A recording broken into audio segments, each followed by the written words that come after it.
Right, hello and welcome to another one of my films. This is just, again, something different. I'm at the Imperial War Museum in Duxford and I've booked to go on a tour inside of a Lancaster bomber. Now, I love my history and all that, but they made them just behind where I grew up at a place called Woodford in Cheshire. So these have a real meaning to the area that I grew up in. So can't wait. It was powered by 4 Rolls-Royce Merlins, an iconic engine of World War II that also powered the Spitfire and Hurricane. Also, one of its main features was the size of its bomb bay, which hopefully we'll be able to have a great look at. That's the sound of a Merlin in the background. It was designed by a chap called Roy Chadwick, who not long after World War II ended up designing the Vulcan bomber. But this is a real icon, so I can't wait to get really close to it. It was designed in 1941 and entered service in 1942. So this is sort of the American equivalent, the B-17 Flying Fortress. Now, it's got Memphis Belle on it, but it's actually called Sally B, but Memphis Belle was a famous film. Now, just as in honour of the Lancaster having a Merlin on, just got some nice American World War II engines behind there.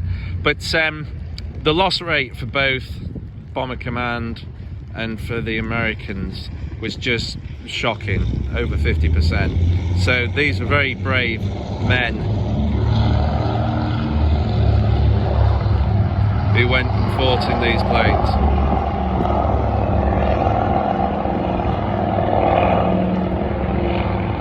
That's a great sound. And here's just a quick study of the B-17. So as you see right in the middle there, that basically was a gun turret which did inhibit how many bombs it could take, but obviously it did give greater protection because the Lancaster was always very vulnerable underneath, and the Germans did exploit that. One thing though which is surprising is the Americans, like us, they've got hardly any of these flying, and I know they've only got 2 B-29s, so there's only 2 Lancasters, hopefully a third is on the way in the next few years, but these are great rarities. I hope you can hear this. This is the sound of just one Merlin.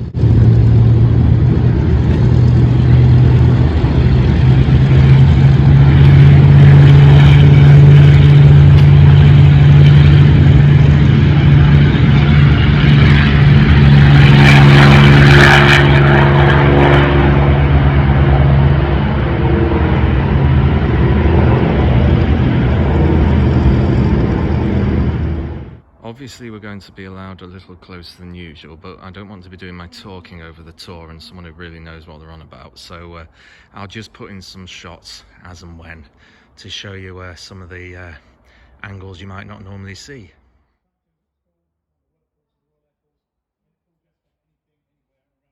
This aircraft runs off hydraulics from the wheels to the bomb doors to the control surface of the plane. When you get inside the aircraft, have a look.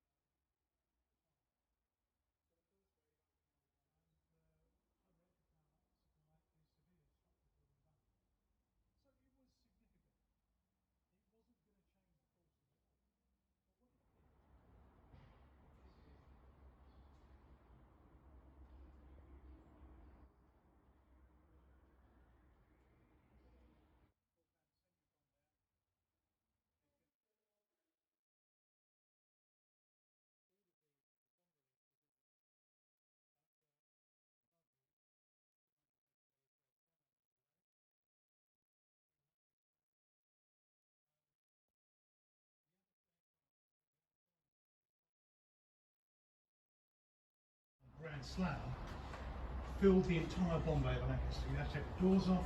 There was a fairing area down. The fairing went to the front. You could carry a lot of those to make the bomb. Hugely successful. They took out targets they hadn't been trying for 250 years to take out. So we've just had a wonderful talk. So I'm just showing you some shots from places that you can't normally get to. Let's just look at that right from the back. Wow. It's beautiful, but it is a war machine, isn't it? Just actually to touch, just see how thin it is. It's just perspective you don't normally get, isn't it? I hope this picks up the intricacy of the riveting, and it's absolutely everywhere.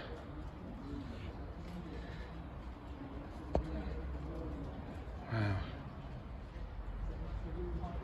I think the people who were in the back here were called tail end Charlies, and it wasn't the most popular position to be in. Whew.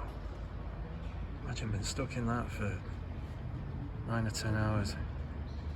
It's quite a perspective, that, isn't it? Wow.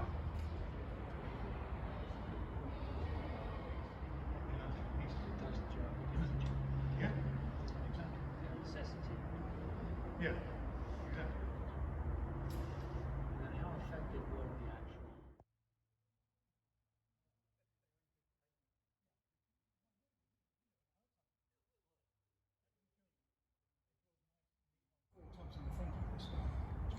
This is quite a perspective.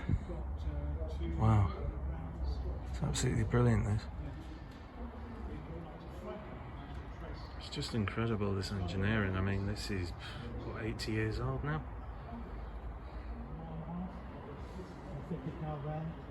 Yeah, it's a real privilege, this.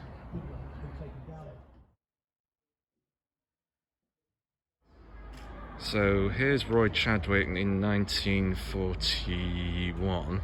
Just over there is the Vulcan, which he started designing in the late 1940s. I mean, the leap is incredible, but both so important.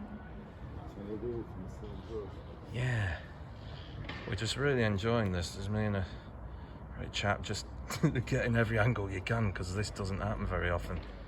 Obviously all the history of this is available, but I think it just to show you sort of up close, you know, just all the little nuts and bolts is amazing. I'm trying not to lean on it, and I promise I'm not.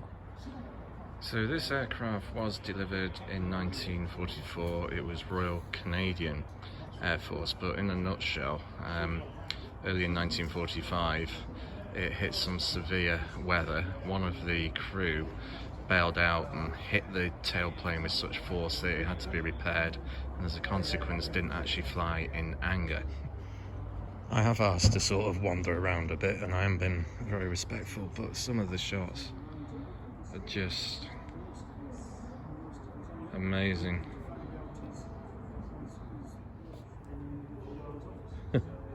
Very careful. Wow. It's an icon, isn't it? Icon. This is actually an original decoy bouncing bomb from when they were testing, and it was dragged out of some sand in Kent. So it is actually an original, and it's just like well, if you just hear it, it's just so solid. And that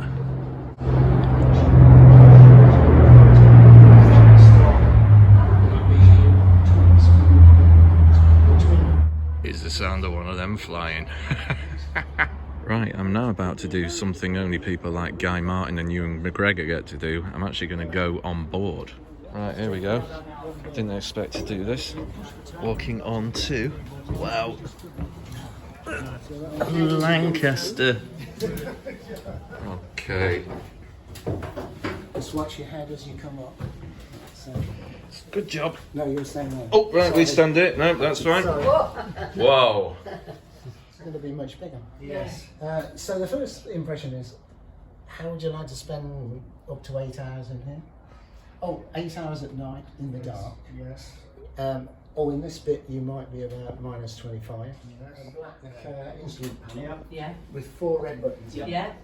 Those 4 red buttons are the emergency fire buttons for the 4 Merlin engines. Okay, they're the fire extinguisher. The pilot, right just in front of that panel.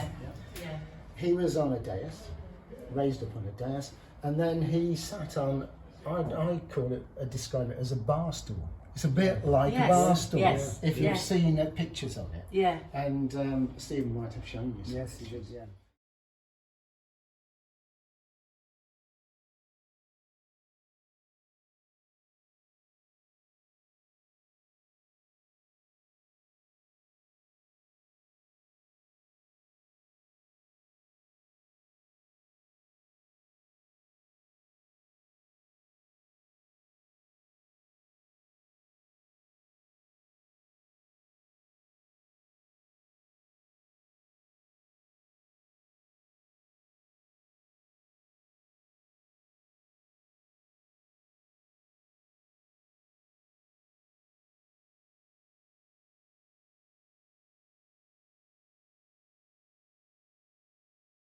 Oh yeah. So average age of the cruisers was somewhere between 21 and 23. 50% mortality rate. All volunteers.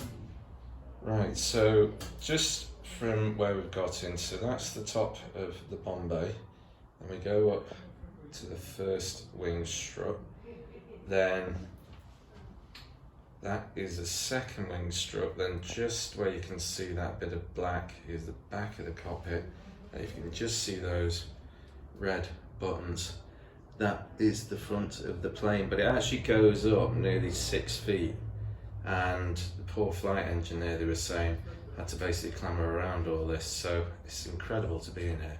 I've just realised that's a leave there, that wouldn't do me any good, would it? Right, okay, so we're just looking down the back of the plane now to where what they called tail end Charlie was. It really was a lonesome spot, and there you go, just look at that.